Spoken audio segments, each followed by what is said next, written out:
বাংলাদেশের রাজনীতিতে এক নতুন মোড়। সারা দেশ জুড়ে যখন খুন, গুম, ধর্ষণ আর চাঁদাবাজির মাত্রা বেড়ে চলেছে, তখনই এরই মাঝে বাংলাদেশের কয়েকটি রাজনৈতিক দল নির্বাচন দেওয়ার জন্য উঠে পড়ে লেগেছে।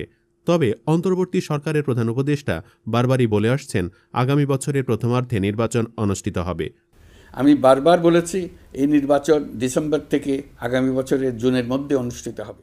তো বন্ধুরা, আগামী নির্বাচন সুষ্ঠু, অবাধ, নিরপেক্ষ ও অংশগ্রহণমূলক হলে কোন রাজনৈতিক দল কত শতাংশ মানুষের সমর্থন পাবে এবং কোন রাজনৈতিক দল কত আসন পেতে পারে তা নিয়ে সকলেই জানতে চান। এজন্যই নতুন এক জরিপ নিয়ে আপনাদের সামনে হাজির হলাম। আজকের এই জরিপে অংশগ্রহণ করেছে দেশের ৬ কোটি ভোটার। ৬ কোটি ভোটার তাদের ভোট দিয়ে জানিয়ে দিয়েছে আগামী নির্বাচনে তারা কোন দলকে ভোট দিতে চায়। তাছাড়া এ জরিপে অংশগ্রহণ করেছিল বাংলাদেশের ৬টি জনপ্রিয় রাজনৈতিক দল। দলগুলো হলো জাতীয় পার্টি, ইসলামী আন্দোলন বাংলাদেশ, জাতীয় নাগরিক পার্টি, জাতীয়তাবাদী দল বিএনপি, জামায়াত ইসলামী এবং বাংলাদেশ আওয়ামী লীগ। এছাড়া অন্যান্য দলকেও অপশন হিসেবে এই জরিপে রাখা হয়েছিল। তো বন্ধুরা, আজকের এই ভিডিওটিতে দেখে নেই আগামী নির্বাচন সুষ্ঠু, অবাধ ও অংশগ্রহণমূলক হলে কোন রাজনৈতিক দল কত শতাংশ মানুষের ভোট পাবে এবং কোন রাজনৈতিক দল কত আসন পাবে সে সম্পর্কে। তাছাড়া আরও জানাবো এই জরিপটি অনুযায়ী কোন দল আগামীতে সরকার গঠন করবে সে সম্পর্কেও। তো চলুন বন্ধুরা, আর কথা না বাড়িয়ে ভিডিওটি শুরু করি। তবে ভিডিওটি শুরু করার পূর্বে অনুরোধ রইল, ভিডিওটিতে একটি লাইক দিয়ে শুরু থেকে শেষ পর্যন্ত দেখার। তো বন্ধুরা, প্রথমে আমরা দেখে নেই আগামী জাতীয় নির্বাচন অবাধ, সুষ্ঠু ও নিরপেক্ষ হলে ইসলামী আন্দোলন বাংলাদেশের পক্ষে দেশের কত ভাগ মানুষ সমর্থন জানাচ্ছে সে সম্পর্কে। আপনারা দেখতেই পাচ্ছেন, ইসলামী আন্দোলন বাংলাদেশের পক্ষে সমর্থন জানিয়েছে দেশের ৪% মানুষ, অর্থাৎ ৬ কোটি ভোটারের মাঝে প্রায় ২৬ লক্ষ ভোটার জানিয়ে দিয়েছে তারা ইসলামী আন্দোলন বাংলাদেশকে ভোট দিবে। দলটির নেতা মুফতি সৈয়দ রেজাউল করিম চরমনাইপীর ধর্মপ্রাণ ও রক্ষণশীল ভোটারদের মাঝে জনপ্রিয়তা বাড়িয়েছেন। বরিশাল, পিরোজপুর, মাদারীপুর, কিশোরগঞ্জ ও সাতক্ষীরার মতো এলাকায় তাদের সংগঠন শক্তিশালী। জামাতের তুলনায় পরিচ্ছন্ন ভাবমূর্তি ও নেতার ব্যক্তিগত সততা দলটির মূল শক্তি।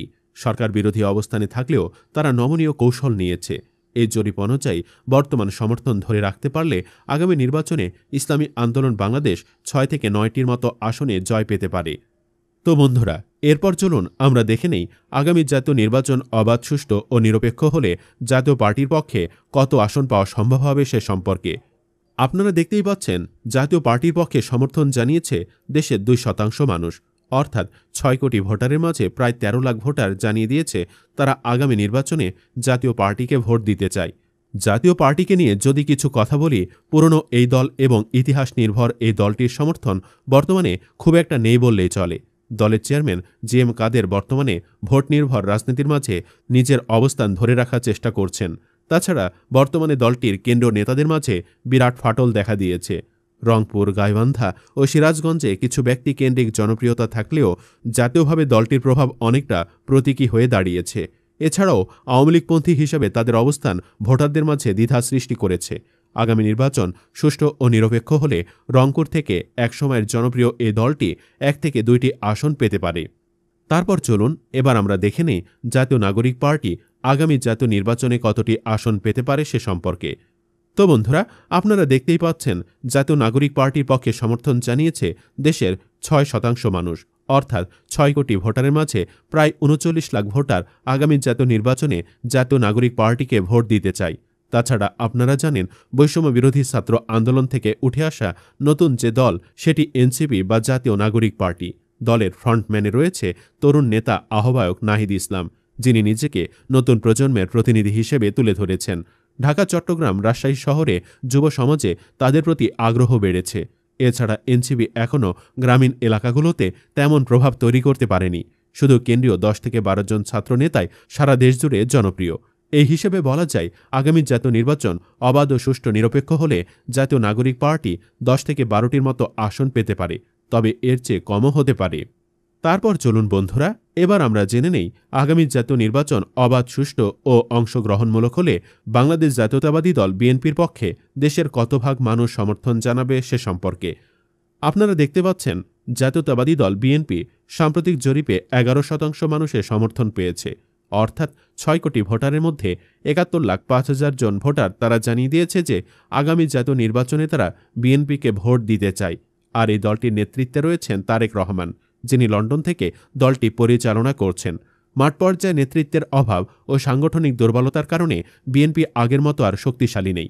চট্টগ্রাম, কুমিল্লা ও খুলনার মতো ঐতিহ্যবাহী ঘাঁটিতেও প্রভাব কমেছে। চাঁদাবাজির অভিযোগ, অভ্যন্তরীণ বিভাজন ও তরুণ ভোটারের আস্থা হারানো বিএনপির একটি বড় সংকট। তাছাড়া মাঠের দুর্বল উপস্থিতি ও নেতৃত্ব সংকটে 2026 সালে নির্বাচনে 25 থেকে 30টি আসন জয় করাই তাদের জন্য বড় চ্যালেঞ্জ। আর এই কয়েকটি আসন পেয়ে বিএনপি কোনোভাবেই সরকার গঠন করতে পারবে না। এরপর চলুন বন্ধুরা, এবার দেখে নেই আগামী নির্বাচন অবাধ, সুষ্ঠু ও নিরপেক্ষ হলে বাংলাদেশ জামায়াত ইসলামী কত ভাগ মানুষের সমর্থন পাবে এবং কতটি আসন পেতে পারে সে সম্পর্কে। বাংলাদেশ জামায়াত ইসলামী নেতৃত্বে আছেন ডক্টর শফিকুর রহমান। তবে মাঠ পর্যায়ে দেলোয়ার হোসেন সাঈদীর উত্তরসূরিদের নাম বেশি শোনা যায়। বরিশাল, সিলেট, রাজশাহী ও ব্রাহ্মণবাড়িয়ার গ্রামীণ এলাকায় এই সংগঠনটি শক্তিশালী। বিএনপির দুর্বলতার সুযোগে তারা নিজেদের অবস্থান পুনরুদ্ধারে কাজ করছে। ধর্মীয় ইস্যুতে কঠোর অবস্থান ও মাদ্রাসা ভিত্তিক এলাকায় তৎপরতার কারণে রক্ষণশীল ভোটারদের কাছে আবারও গ্রহণযোগ্য হয়ে উঠেছে।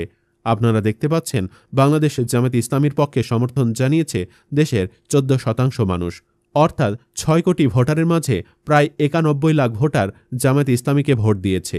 আর এই পরিমাণ জনসমর্থন নিয়ে আগামী জাতীয় নির্বাচন যদি অবাধ, সুষ্ঠু ও নিরপেক্ষ হয়, তাহলে জামায়াত ইসলামী সংসদের 300টি আসনের মধ্যে 45 থেকে 50টির মতো আসন অনায়াসে পেয়ে যাবে।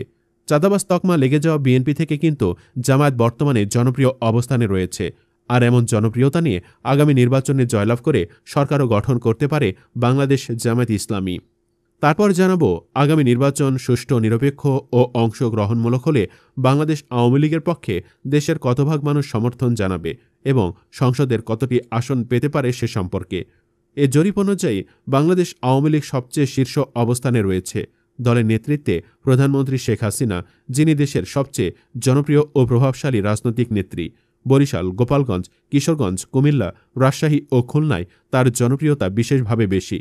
সরকার থাকাকালে মেট্রো শহরগুলোতে উন্নয়নমূলক কাজের ফলে তার ব্যাপক সমর্থন পাচ্ছে।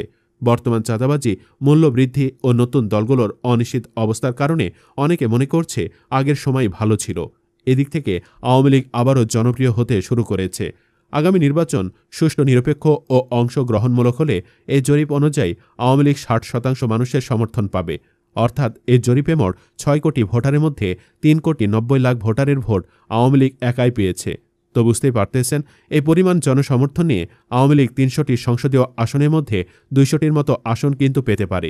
আর যদি অবাধ, নিরপেক্ষ এবং অংশগ্রহণমূলক নির্বাচন হয় এবং আওয়ামী লীগকে নির্বাচন দেওয়ার সম্পূর্ণ প্রায়োরিটি দেওয়া হয়, তাহলে কিন্তু বন্ধুরা এবার আওয়ামী লীগ একটি ভালো পজিশনে যাওয়ার সম্ভাবনা রয়েছে।